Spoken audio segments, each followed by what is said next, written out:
I think the first step is to set expectations. Yep. Like you're doing it for other people. Sometimes you feel like, Yep. who's this wedding for, right? Who's getting married, right? Yep. So I think it's important for you to set expectations with everyone around you.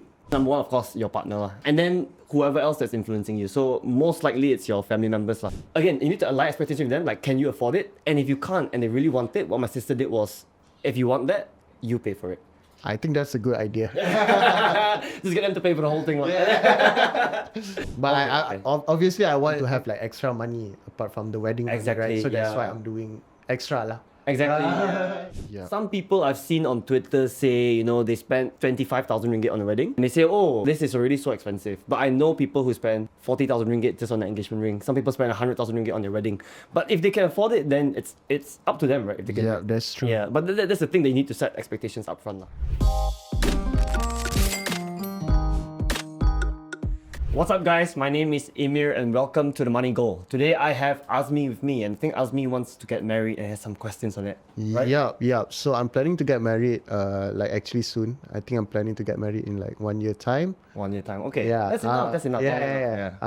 But I feel like there are so many costs that I need to cover lah. Okay. So that's why I'm asking you like what's the first step for me? Yeah, maybe in terms of savings. Yeah. Okay, I think it makes sense lah. A lot of people, they want to have the perfect wedding, but at the same time we need to balance it out to make sure that we can survive beyond the wedding day lah, right? Yeah. Okay. Totally agree. But sometimes I feel like in terms of a wedding, right? Yep. It's more to the expectations of other people lah, rather than what we are actually wanting on our wedding, right? Yeah, exactly. I think that's very true. So okay, I haven't gotten married. So I'm not an expert. Same. But my sister has recently. And I gave her some tips lah. Right. Okay. So I think it's similar for most people. I think the first step is to set expectations.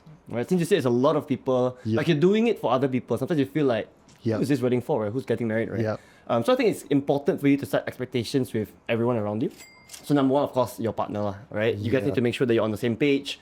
And then whoever else that's influencing you. So most likely it's your family members lah, right? It's your family members and I guess her family members as well. That's true. So I think you need to, first of all, like I said, set expectations. Like what do you guys One. Yeah, what do you guys want and how much you're willing to spend. So I think one important thing is for weddings, there's no hard rule to say this is the most you should be able to spend because it honestly depends on your affordability. Yeah. Some people I've seen on Twitter say, they spent 25,000 ringgit on a wedding and they say, oh, this is already so expensive. But I know people who spend 40,000 ringgit just on an engagement ring. Some people spend 100,000 ringgit on their wedding. But if they can afford it, then it's up to them, right? If they can. Yeah, that's true. Yeah, but that's the thing, they need to set expectations up front lah. Right? Okay. Just to make sure everyone is in line and stuff. And I think especially with family members, right? This is something that happened to my sister lah when she was getting married. And she wanted to do an event. And then my mom was like, but I need to invite, my relatives, all my relatives, and then, all my friends, and then my high school friends and stuff like that. And of course, it's going to be an added cost lah. Yeah. So again, you need to align expectations with them, like can you afford it? And if you can't and they really want it, what my sister did was, if you want that, you pay for it. I think that's a good idea. Just get them to pay for the whole thing. Yeah. So I think that's definitely first step, to make sure that, everyone is aligned. Yeah. And make sure that you do it for yourself. Right? Yeah. And then, I guess in terms of cost, in terms of what can you afford, do you have any figure in mind, how much you're willing to spend? I think the figure that I'm willing to spend for the whole wedding lah, I think that would be around, realistically, maybe around 30 to 40k. 40k lah. Yeah. And this includes are you doing Nikkah and the ceremony together or? Because I think I had a talk with my girlfriend. We don't plan to do like an engagement event. Engagement event. Yeah, so we are gonna skip that. Oh, okay. We are gonna skip engagement event. So we are gonna do like some sort of merisik or like some meetups between our families. Okay. And that's when we are gonna decide when is the date for our nikah and also the wedding. Okay. So in terms of the event, I think we had already minus some cost on the engagement lah because you're saving based on what I see, many people also did some engagement event that are pretty grand, right? Yeah, I know. I know, it's crazy. Yeah. So I think we are gonna push that aside. Okay. And manage our priorities right lah. So I feel like when we want to get married, the most important thing is for us to get married. It's not really about the event, right? Yeah, exactly. I think a lot of a mistake that people make is they spend too much on the wedding, and then when they start their married life, they're already behind. And I think the worst thing, I don't know if you've heard it before, lah, but some people take loans to get married. There are marriage or wedding loans being offered. I think the rates are like personal loan, and then they take it, they get married, and then right from the first day, they have to start paying a loan. Which so it's not a good idea. For sure. I don't like to, but it's not a good For me, no lah. Right? I don't want to like offend anyone who has taken it before, but for me, no. I think for a wedding, you should really just spend what you can afford.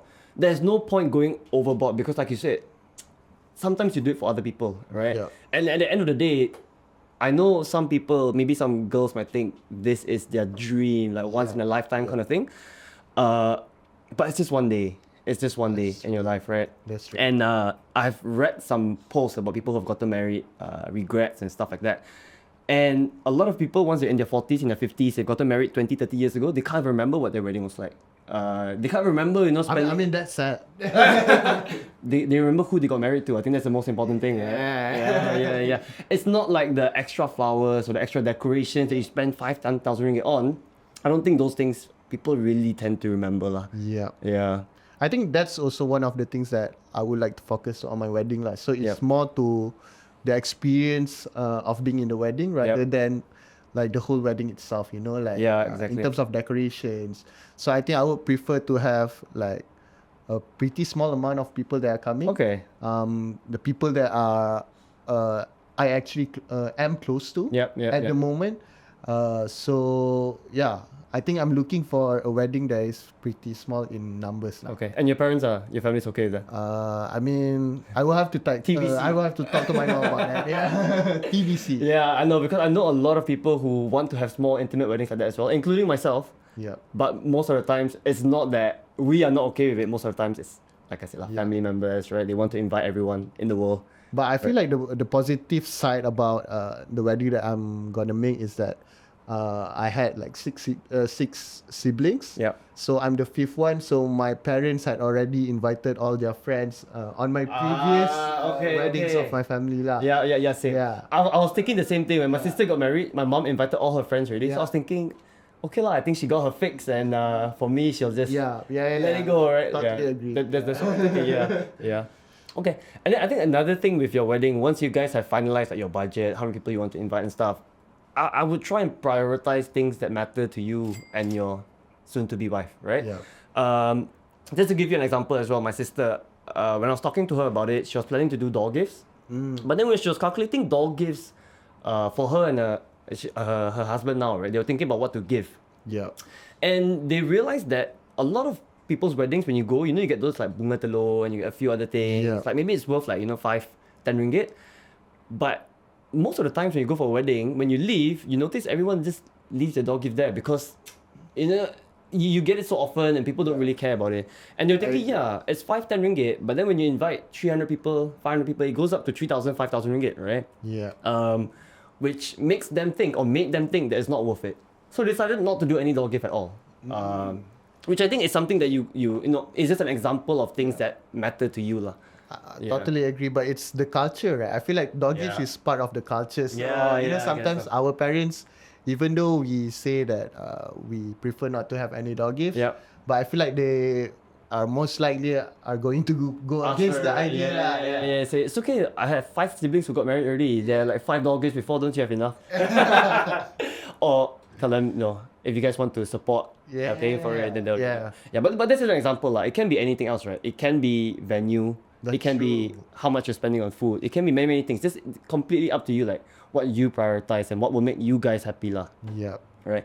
Yeah. So that's one example of how you could save money. And at the end of the day, I was telling my sister, actually that's true.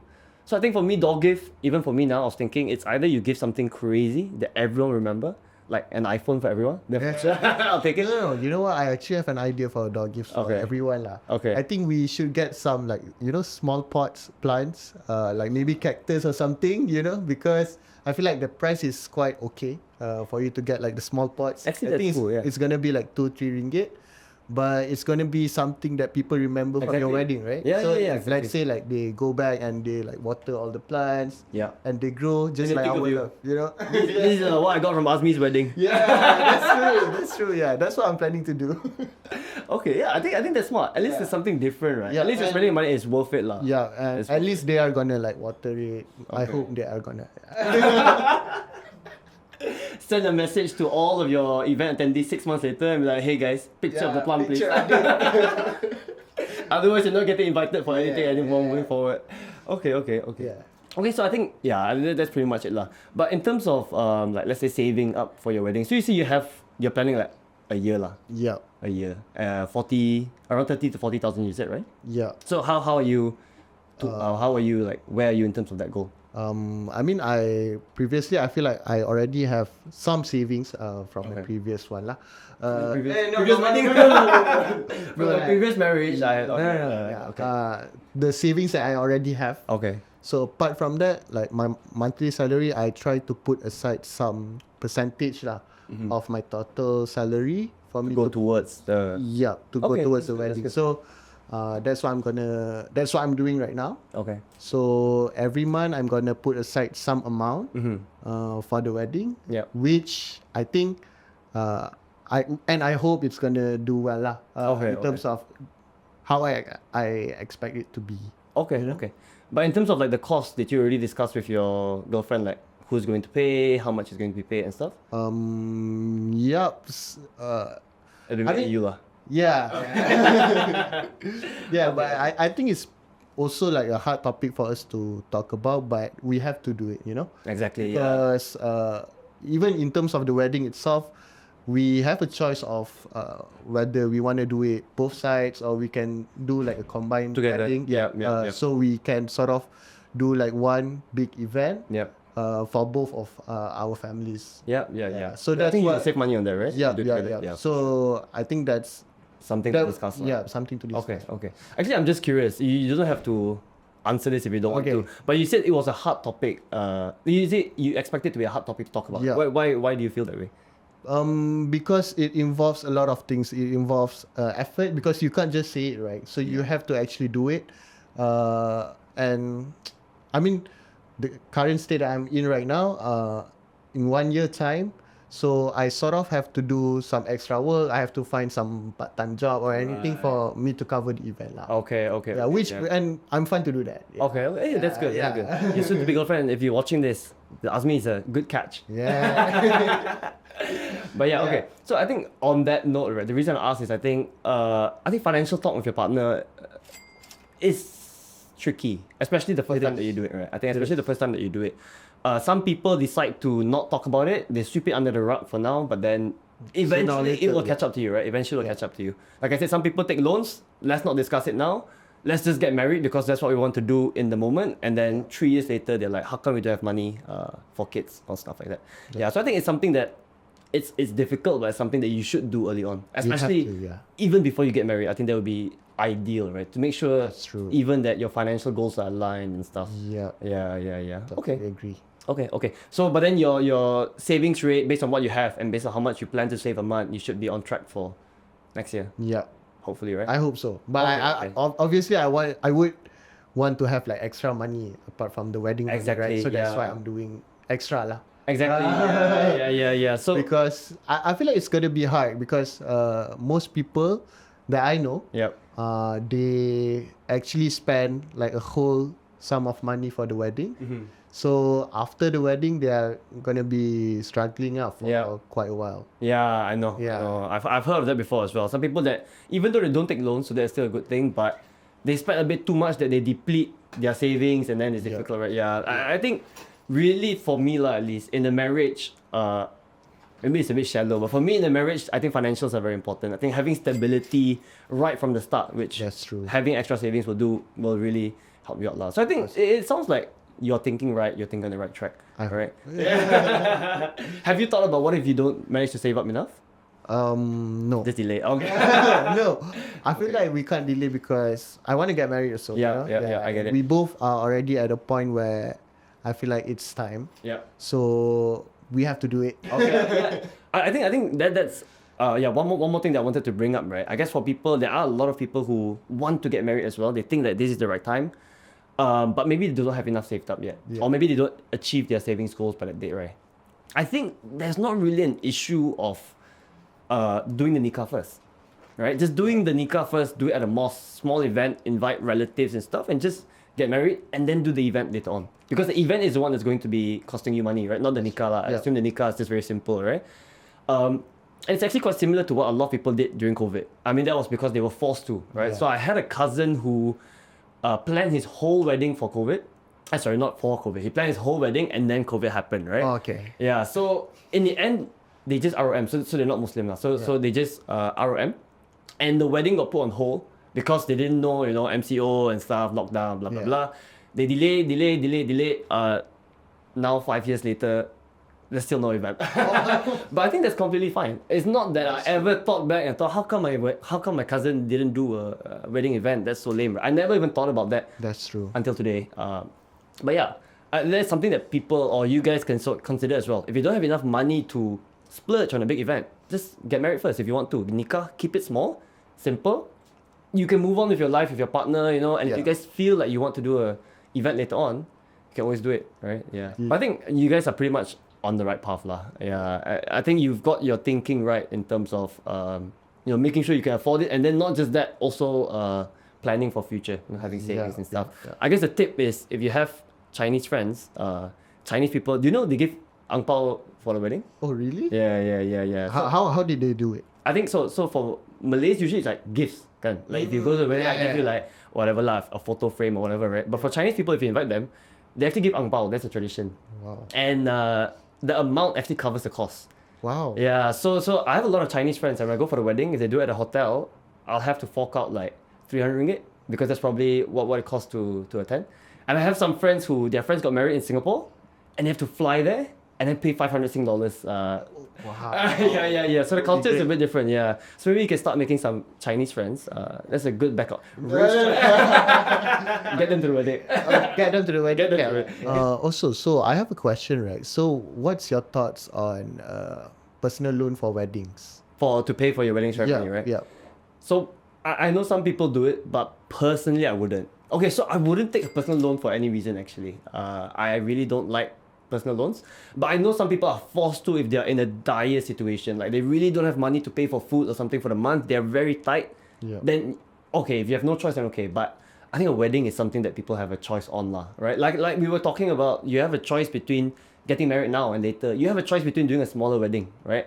I don't think personal loans should be taken to spend on luxuries. And in this instance, even though it's not a luxurious wedding, I would say if you don't have the money and you want to do a big wedding, that is still a luxury, right? So that's something I wouldn't do, just because I think number one, personal loan interest rates are very high, right? It can be like 6-7% simple interest rate, which means that effective interest rate, maybe a bit confusing, but effective interest rate is about, like, it can be double digit, 13-14%, which is way too high, right? Which is why pretty much I don't want to start my marriage on or being in debt. I think a lot of people, even before they get married, but after they get married as well, a lot of people fight about money, and I think that's pretty sad. I think that's one of the biggest causes for fighting between couples lah, because they don't have, or not that they don't have money, but they just feel like they're very tight. If you want, like I said, if you really want that nice wedding, then take more time to save for it, right? Treat it as something that you should, like, you're working very hard towards achieving something. That will make your wedding day even more, it will give you even more satisfaction, because it's like, I saved so hard, and then today is the day, right? Rather than today is my happy day and then I'm going to work in the future to pay off for this. I think that's not really a good place to start at lah. I totally agree. But on that note, right, so what about your thoughts on joint bank account for weddings, or even after you get married, right? I feel like some couples, or they tend to have like a joint bank account, right? So what's your thoughts on that? Let me ask you first lah. So are you planning on having a joint account? No. So you plan to this is my money, this is your money, but of course you will share expenses. Right? Yeah. I think this one is completely up to the couple lah. I think some people, they merge everything, like they say all of our money is ours together. And then some people prefer to keep things separate. I think for me now as well, I also tend to lean on your side. I think I'll probably just keep things separate. But one thing that I know some of my friends do is, so the guy has his salary, his savings account. The girl has her salary, her savings account, and then they have a joint account as well. So the joint account is for their expenses together. For example, rent or house mortgage, let's say expenses for the kids and stuff. Every month they agree how much one person contributes. So let's say the guy earns more. Every month they agree the guy contributes 4,000, the girl contributes 2,000. Every month that goes in a joint account. When they have to pay for these things together, they will use money from a joint account.